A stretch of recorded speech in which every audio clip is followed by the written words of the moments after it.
Today on the Topping Show, Biden vacation statistics go viral with most of his time being spent on the beach. BYD plant in Brazil shut down over quote-unquote slave-like conditions.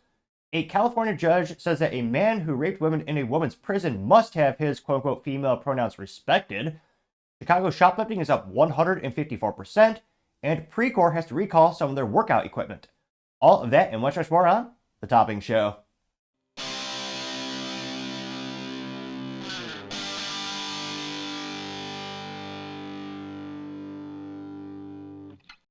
Thank you everyone for taking the time to tune in today. Today's episode of the Topping Show is probably sponsored by Topping Technologies.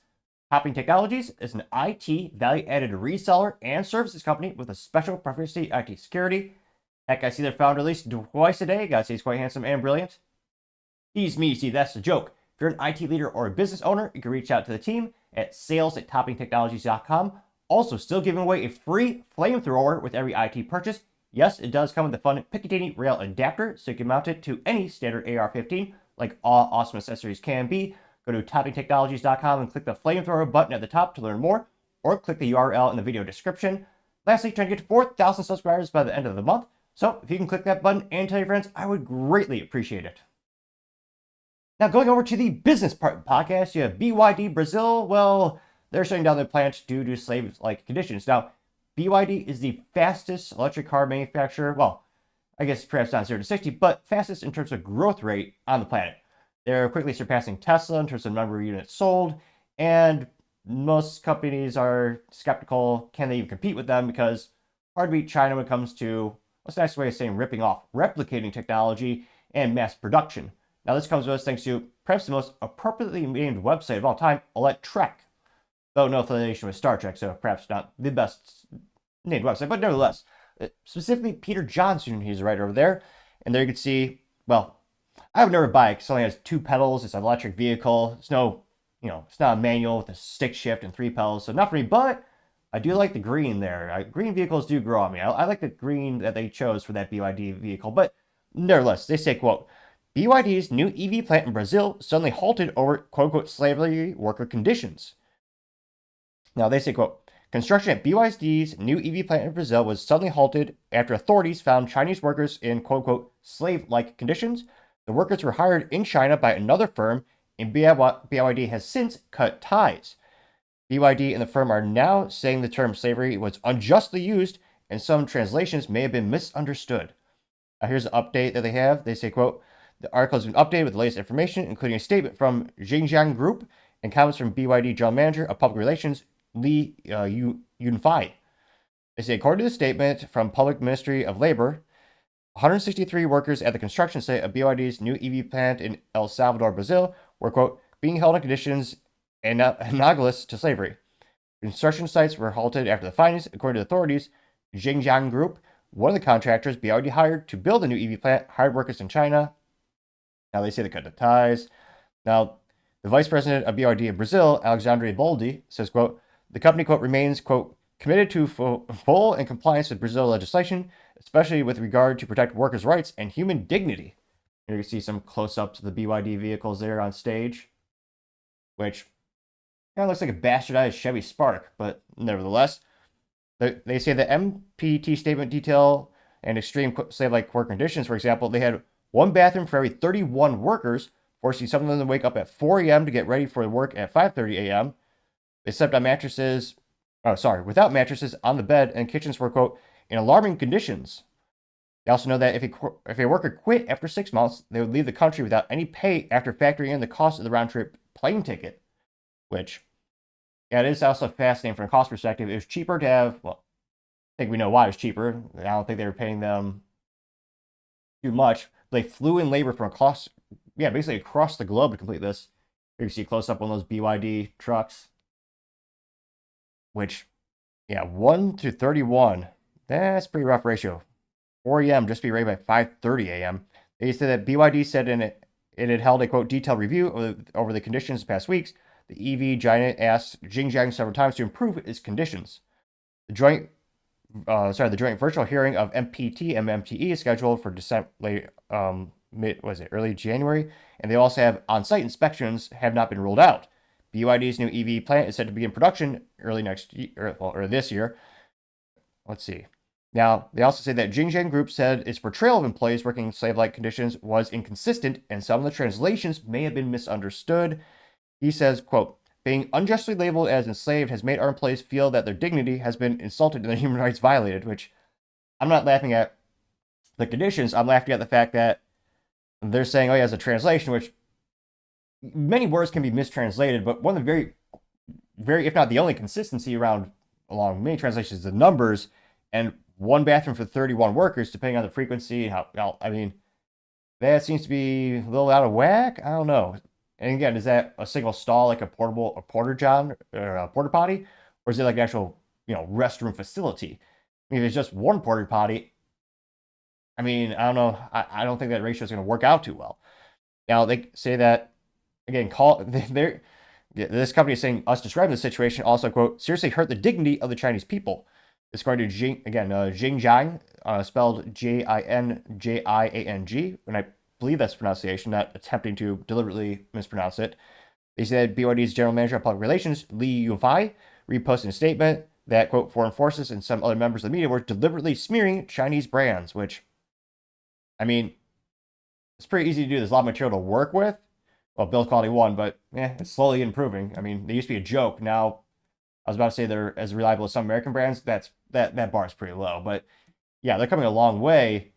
And it'll be interesting to see if they actually have to pay any fines or if the investigation, has more hard evidence of this. But not a good look. And in terms of, public relations and BYD, the only two things really stopping them in terms of global adoption, if let's say there's no tariffs, and which I do suspect without massive tariffs, they'll just take over pretty much every continent in terms of EV sales.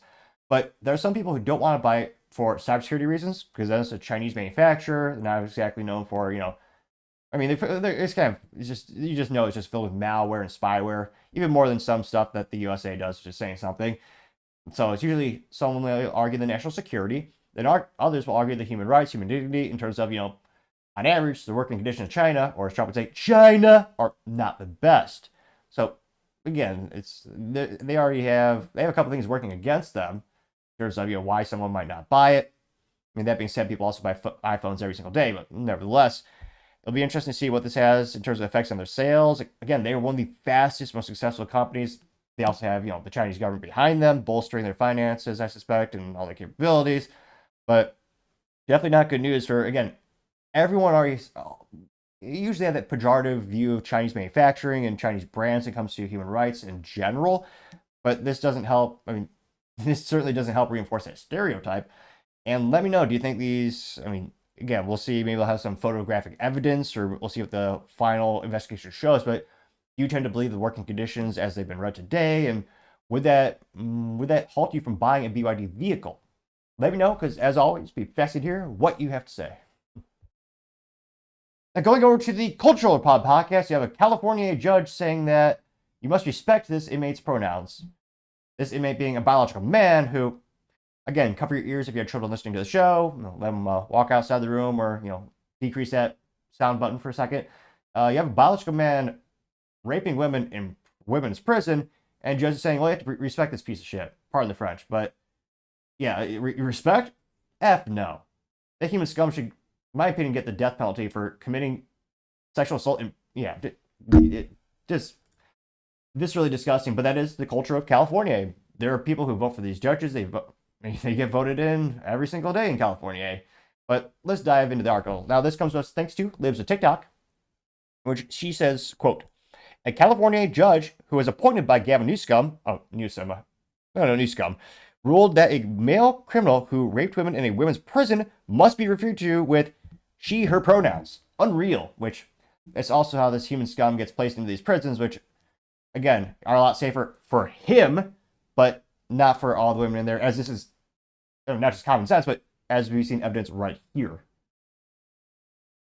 A convicted criminal who served time at the women's prison in Chowchilla is charged with raping fellow inmates. A Madera County judge says Tremaine Carroll must be referred. I guess we'll have to say allegedly. Although, how many other options are there in terms of how many? Yeah. To with she, her pronouns. But the district attorney is pushing back because the 52-year-old Carroll is a biological male, and the decision could impact the pursuit of justice. Court records show Carroll was convicted in Los Angeles County in 1993 for aggravated kidnapping for the purpose of ransom or to commit another crime. Carroll is now serving time in a men's prison as this rape case moves forward. Action News reporter Brianna Willis spoke with the district attorney about the potential impact of the pronoun ruling. A Madera County judge ruled this week 52-year-old state prisoner Tremaine Carroll must be referred to with she/her pronouns because Carroll identifies as a woman. But the district attorney believes the defendant is abusing the system. This is a person who's not a woman in any sense of the word. We have to take a picture of this. This is a very rare instance in history. We have someone in California with common sense. I'm shocked. I have to send this person a thank you card or like maybe perhaps a little award that you would buy in a party city, although they're now bankrupt. But yeah, common sense in California, I'm actually pretty impressed. In March, DA Sally Moreno charged Carroll for rape allegedly committed while incarcerated at the Central California Women's Facility in Chowchilla. After his first cellmate became pregnant and was moved to Los Angeles. How is he still alive? How has he not been prosecuted? Like, how have they not brought the death penalty against him for this? They should. Two other cellmates of his complained that he had raped them. So we have filed what? Rape charges against this inmate. Moreno says the ruling regarding pronouns impacts her ability to prosecute the case. This is a particular issue in this case because it's confusing to the jury. In California, rape is a crime that has to be accomplished by a man. Supervising Deputy DA Eric Dutemple says it's also unfair to the victims. It's just absolutely insane that a victim would have to get on the stand and police their pronouns and their usage when trying to recite one of the most scariest times in their lives. Carroll was allowed to serve time in a women's prison despite being a biological male because of Senate Bill 132, the Transgender Respect Agency and Dignity Act, which took effect in 2021. It allows inmates to be housed with the gender they identify as. The CDCR website points out state law prohibits discrimination based on gender identity. There's no psychological evaluation that needs to be done. This person doesn't need to be on cross-gender hormones. They don't need to be signed up for transgender surgery. They don't even need a significant psychological evaluation regarding gender confusion. The mere statement is enough. The CDCR has since relocated Carroll to Salinas Valley State Prison for men. Good. We reached out to CDCR about the case. They sent us a statement about Senate Bill 132, adding that they thoroughly investigate all allegations of sexual abuse, but they do not comment on cases in current litigation. Moreno says Carroll fired the defense attorney handling the case and has chosen to move forward with self-representation in court. Carroll's next court date is set for January 14th. Well, at least that's last part is good because, I mean, statistically speaking, when you self-represent yourself in a court of law, on average, doesn't turn out so great for you. For better or worse, that's usually how the averages work out. So, in theory, this piece of scum should be in prison for a long time. If ever there's a use case, again, is a debate in terms of, cruel and unusual punishment, but in terms of solitary confinement, count would think, maybe throw him in solitary confinement for 50 years. Maybe let him, open the door. Maybe open the door once a day to put some food in there. Maybe McDonald's. No, what's the worst punishment of all? Okay, so, expired McDonald's, and he has to watch The View every day. Of all the punishments I could think of who would deserve it, he'd be one of them. Imagine your cellmate being and again, he's a big old guy. It's not like he's a petite little, he has some muscle mass to him. Imagine your cellmate's that, and you're a woman. I mean, that sounds like the definition of cruel and unusual. And yet, there are people saying, oh no, it's okay. It should be allowed. It should be tolerated. He should be respected. Needless to say, I think this video just got a strike on the YouTube, which is why you should always watch a Rumble, the only site that is really about free speech. Because, yeah. Now, this is pretty viral, though. I think it should have went more viral. It got about 250,000 views and 8,000 likes. And one of the first comments comes from Gunther Eagleman. He says, quote, liberalism is a mental illness, gained 472 likes. Paul Zupa also says, quote, that California judge should be indicted. Didn't the same judge put that man into a woman's prison, getting 101 likes? Wait, just making 102. Going down more and more, you have Wyant Science saying, quote, the hardest part of parenting has become protecting kids from Democrats.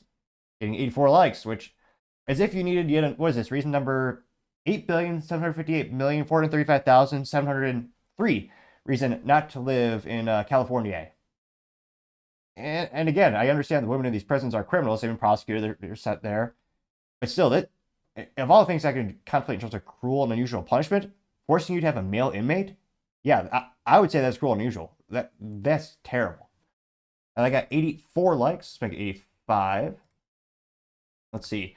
David Sullivan, I do respect his pronouns. His pronouns are prosecute Fauci. Says, quote, worst thing that's happened to California is a picture of Gavin Newsom. It says, quote, well, it's Photoshop. Magazine says, failure of the year, loser magazine, which he did win the accolade of having the #1 sales of U-Hauls. There are so many U-Hauls that actually left California that they ran out, which had never happened in the U-Haul company history. And again, they've been around for, I believe, over half a century, and they're, what was it, a $4 billion a year company, very successful.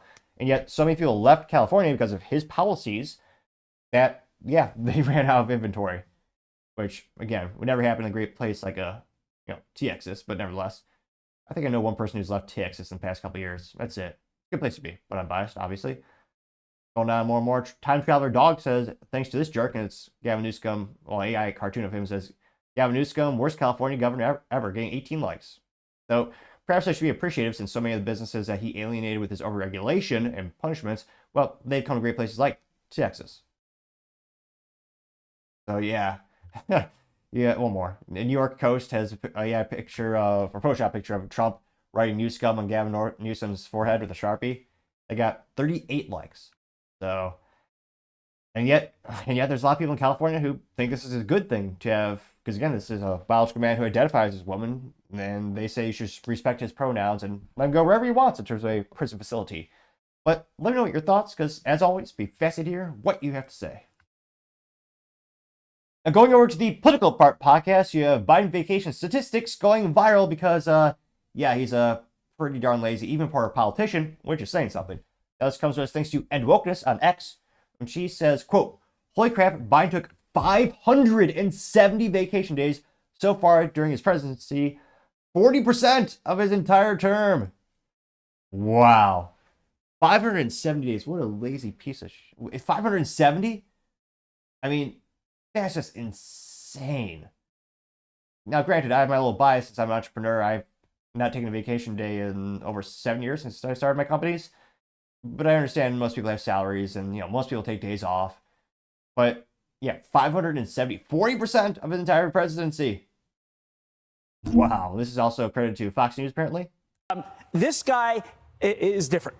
Joe Biden, he has spent 570 days on vacation the last 4 years.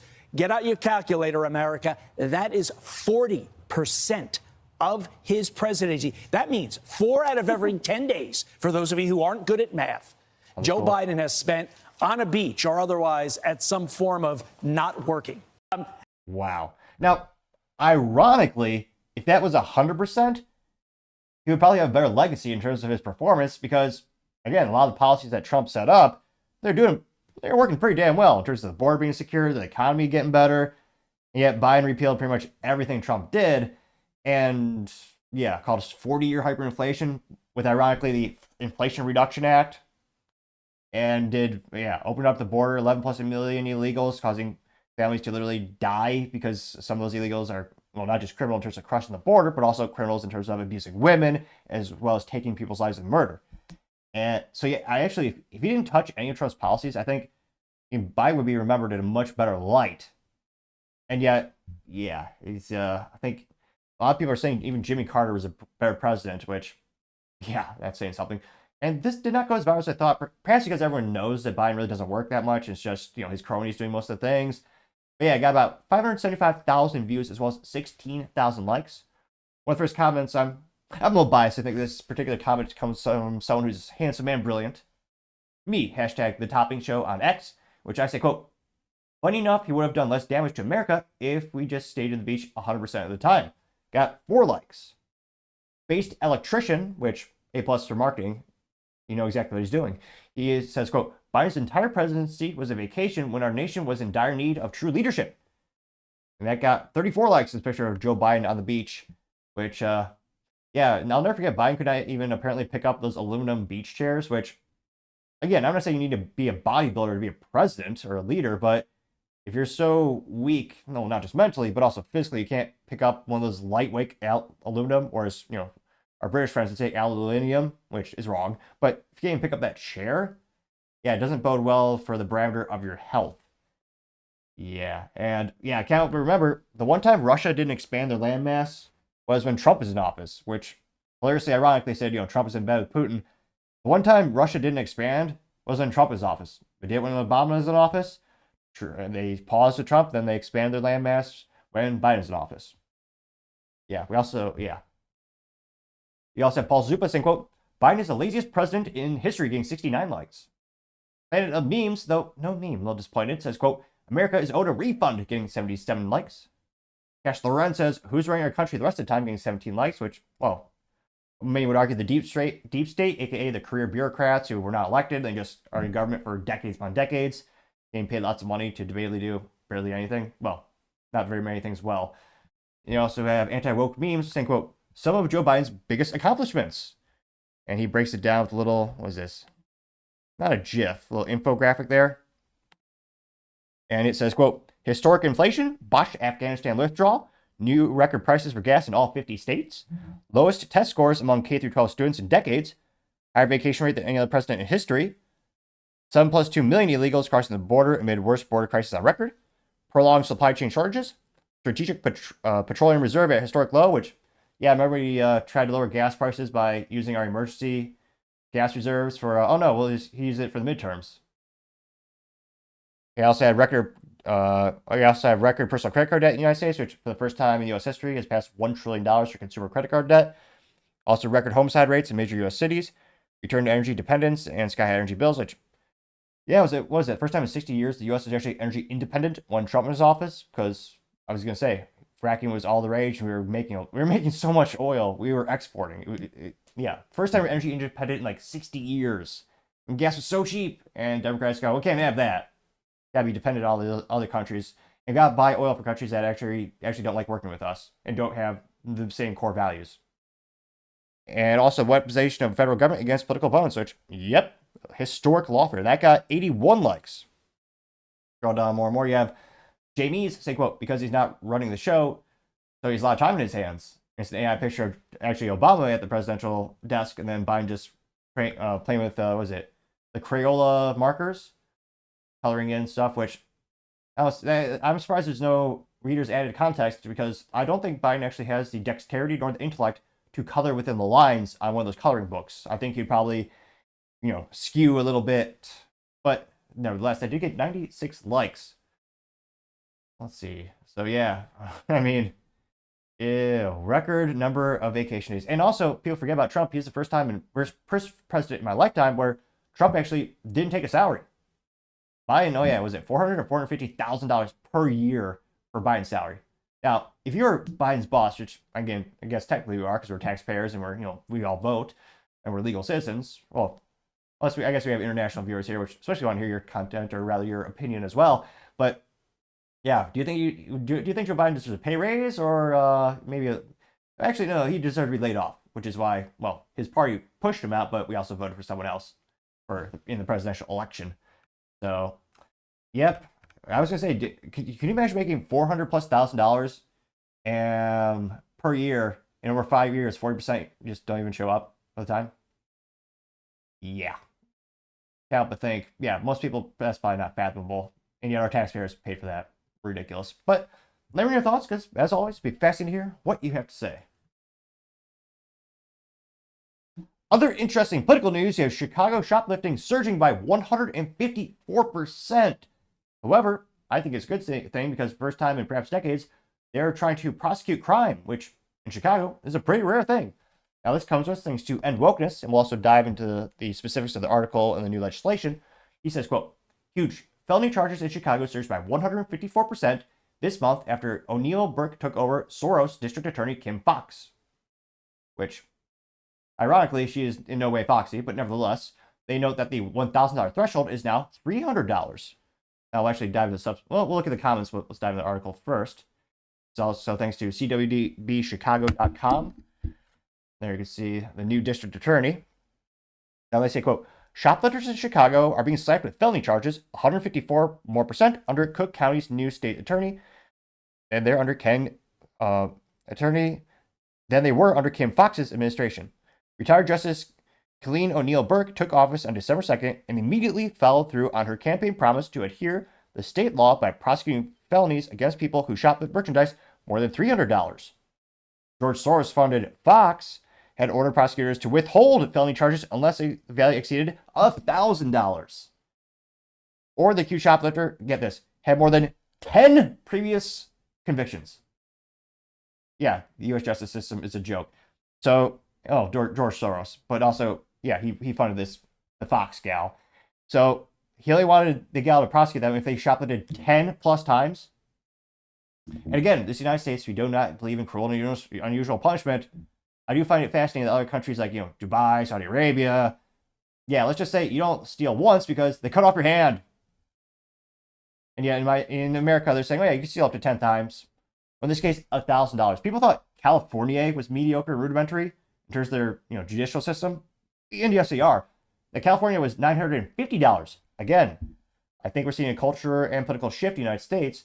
They're starting to actually prosecute crime. In California, they just lowered that amount as well. And here, it's down to $300. If I was in charge, I'd say $5. Like, this is crack down on crime. If we have to double the size of these jail cells, double the size of those prison facilities. Now, they say, quote, 3 weeks into O'Neill Burke's administration, the results of the rule change are already apparent.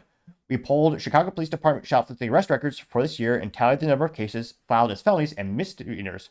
From January through November 30th, we found 3,264 retail theft cases filed in the city, which, again, Cook County is probably the most well-known county in Illinois, or some people call it Illinois, because that encapsulates the city of Chicago.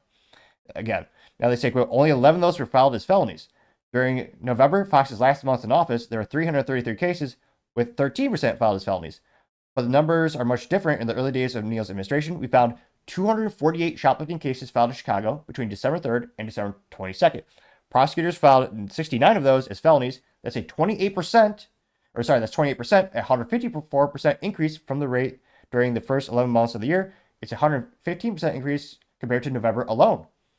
They note that during her primary campaign against Clayton Harris, O'Neill Burke pushed back on Harris' argument that people should not have to live with felony records because they shoplifted something worth a couple $100. No, they should. I mean, you're not going to brand them like a tattoo or anything. But yeah, again, you're making a coherent decision, in many cases, a premeditated decision to steal. And again, we all pay the price. I mean, Target alone, what was it? Lost $400+ million in retail theft in 2024. I mean, it's a multi-billion-dollar issue in the United States when you look at retail theft. And again, the companies have to make up for that somehow, and we all pay for it with the increase of the prices of the other products that are still on the shelves. Now, O'Neill says, quote, the felony retail theft statute says the value of items has to be $300 or above to be a felony. You can clear out several aisles at Walgreens before you hit $1,000. The ramification of this policy in retail stores has closed all over the state because of theft. Yes, 110%. Again, Walmart, which again, this is one of the instances where they allowed them, I'm surprised they let it happen. Even Walmart left Chicago at shitty, which again, they were willing to lose money for, 17 years before they finally pulled the plug in 2024.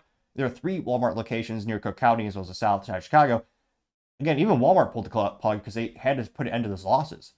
Again, 17 years, Walmart was losing money. They were way too nice of a company. Most companies wouldn't let that happen more than even 2 years. Now, she continues saying, quote, they cannot do business with someone, when someone comes back and clears out their store. So it doesn't mean that every person charged with retail theft should have a permanent record. The retired justice continues. They should.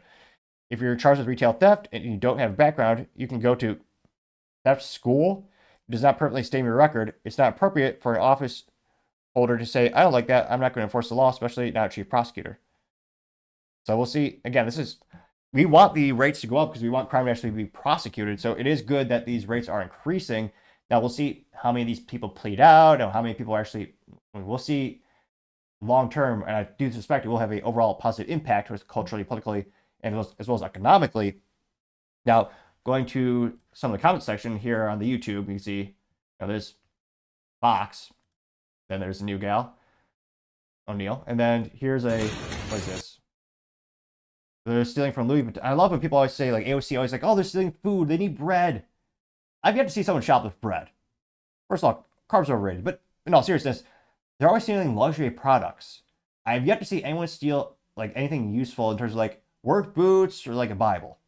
Or a book, for that case. Maybe hilarious. I've never seen it in my lifetime. And here they're actually stealing, of course, the Louis Vuitton, which, again, I appreciate it's a high-quality leather goods company. Great, very historic, long, been around business for a while. No one needs anything from Louis Vuitton. Let's be honest. It's 110% a luxury item. Fascinatingly enough, it's also in a mall, too. And there you can see, of course, not a single suit in sight, all wearing hoodies. No one's stopping them.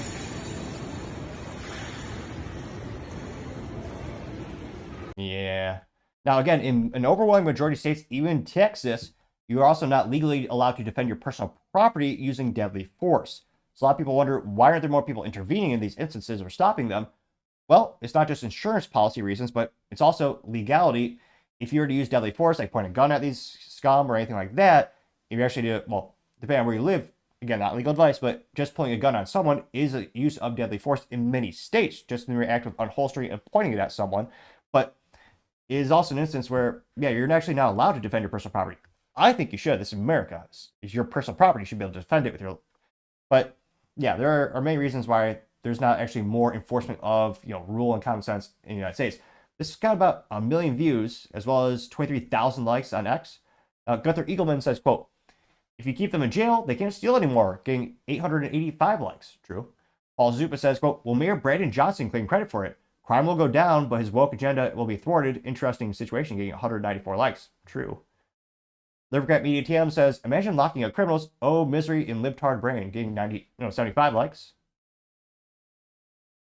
MAGA fan says, quote, fire this lunatic ASAP. People of Chicago have enough of this violence. There's a current mayor, which, I suppose he does look more put together than the previous one, which, yeah, that's not saying much. She looked like the Beetlejuice character, only less sane in terms of her actions as well.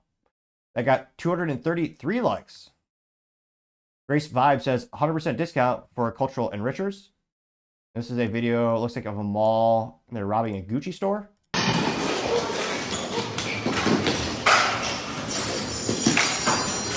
Wow. So 8, I say hoodlums because literally they were all in hoods. Indoors too. Wouldn't you be hot? And you're also running.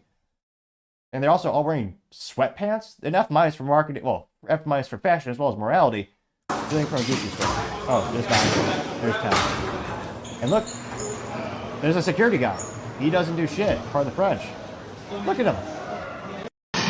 He does nothing because he's not empowered to. I think he should be. At the very least, tase these pieces of crap.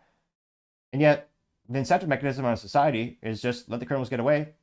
And at the end of the day, the only people who really pay the price are hardworking, law-abiding citizens.